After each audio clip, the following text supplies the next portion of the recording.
श्री सद्गुरुदेव भगवान की जय। श्री सीताराम सरकार की जय। श्री राधारमण लाल की जय। श्री गौरी शंकर महादेव की जय।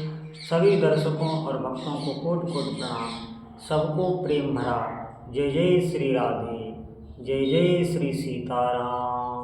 सभी साधकों से प्रार्थना है कि बहुत ही महत्वपूर्ण विषय है और जितने भी साधक हैं बहुत ध्यान से सुनेंगे। निश्चित मानिए आपके लिए, आप भक्ति में आप जो भी साधना कर रहे हैं उसमें आपके भीतर दृढ़ता आएगी। चाहे जो भी परिस्थिति आ जाए, जो भी प्रतिकूलता आ जाए, उसमें आपका मन चिंतित नहीं होगा, आपके भीतर संशय नहीं उत्पन्न होगा जिससे हमारी भक्ति बाधित हो जाती है। ध्यान से सुनेंगे। जब कोई भी साधन श्रवण करता है, नित्य भगवान की कथा सत्संग श्रवण करता है और श्रवण करके जब वो भजन करता है, ज्यों ज्यों भजन में आगे बढ़ता है तो आप देखेंगे कि श्रवण में भी उसकी रुचि उत्पन्न होने लगती है। ये पहले नहीं होता था। पहले हम श्रवण करते थे, हमने एक कान से सुना, दूसरे कान से निकाल दिया।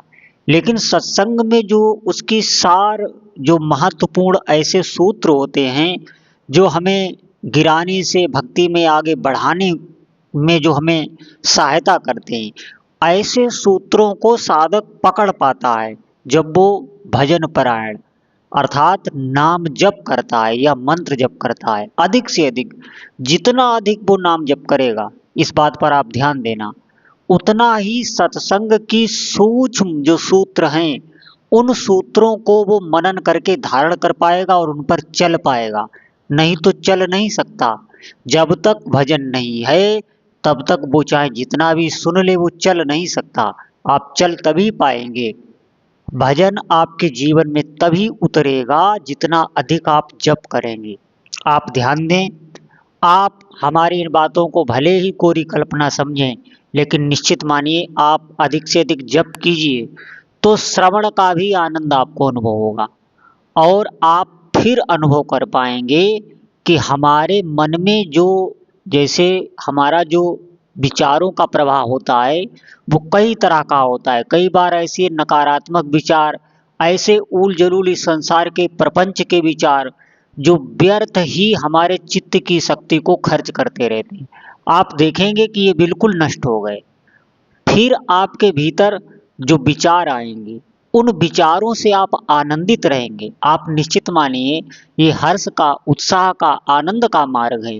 ये अवसाद का, भय का ये मार्ग नहीं है। आप ध्यान देना, ऐसे ऐसे विचार आएंगे कि आप आनंदित रहेंगे उन विचारों से। सत्संग की बातों को चिंतन करके आप आनंदित रहेंगे और आपका भीतर ही भीतर भाव और विश्वास अपने इष्ट देव के प्रति बढ़ता जाएगा। और यही विश्वास और भाव जो बढ़ता जाता है, यही इष्ट देव का साक्षात्कार करा देता है।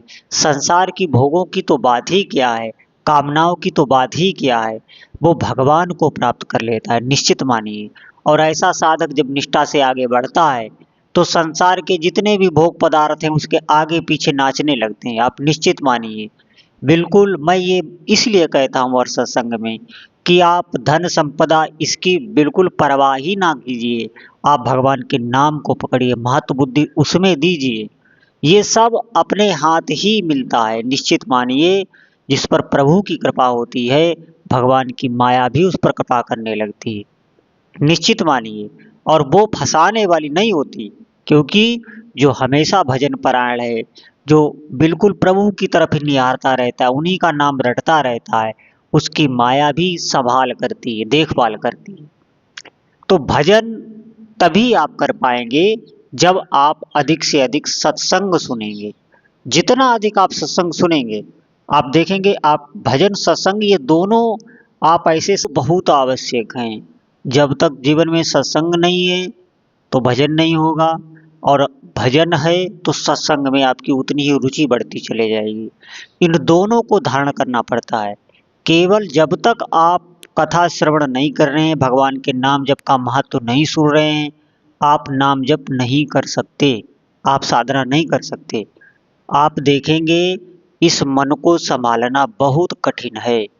इस पर नित्य ही अंकुश लगाया जाता है सत्संग का, तभी ये भजन आप कर पाएंगे इस मन के द्वारा, क्योंकि इस मन को ही आनंदित करना है। इसे ही भजन से इतना पवित्र कर लेना है कि ये सुख देने लगेगा। आप विश्वास करें इस बात पर, यही मन आपको आनंदित करने लगेगा। जो मन भोगों से दुख देता है, जब ये भोग भोगता है तो शारीरिक रोग, शारीरिक क्लेश, मानसिक क्लेश, उनसे आपको दुख मिलता है। और जब यही मन भगवान के भजन में लग गया, धीरे धीरे ये आनंदित होने लगता है। इसे वहाँ से जो सुख मिलता है, निश्चित मानिए इसे असली सुख प्रभु के भजन से ही प्राप्त होता है, भोगों से नहीं। भोगों से क्षणिक सुख मिलता है इसे, लेकिन फिर ये शोक में हो जाता है, दुख में हो जाता है। अगर आपको भोग प्राप्त भी हो जाए तो भोगों को छोड़ने का, खोने का भय रहता है कि ये खो न जाएं, छिन जा जाएं। जितना आसक्त आप देखेंगे जीव भोगों में होता है, उतना ही भय और चिंता उसे व्याप्त कर लेती है। और जितना भजन में आसक्त होता है, उतना निर्भय और आनंद में डूबता चला जाता है। आप इन बातों पर चिंतन कीजिए, मनन कीजिए। सत्संग आपको रोज अवश्य ही सुनना है। सत्संग से ही आप अधिक से अधिक भजन में आपके दृढ़ता आवेगी, फिर आप नियम नहीं छोड़ पाएंगे। और जितना दृढ़ता से आप अपना नियम कर रहे हैं, जो भी आप नाम जप करते हैं उसे नियम से करें। जितना नियम से नाम जप आप कर रहे हैं, उतना ही आपके भीतर आप देखेंगे रुचि प्रकट हो जाए। और एक बार अगर भजन में रुचि आ गई, भजन में आपको आनंद का अनुभव होने लगा, तो निश्चित मानिए फिर भजन आपसे छूटेगा नहीं, बिल्कुल छूट ही नहीं सकता। और जितने भी संकल्प हैं वो स्वतः पूरे होने लगते हैं। कोई बिल्कुल निर्भय हो जाता है, भगवान की पूर्ण शरणागति हो जाती है। फिर वो आगे की चढ़ाई चढ़ता चला जाता है, फिर साधक गिरता नहीं है।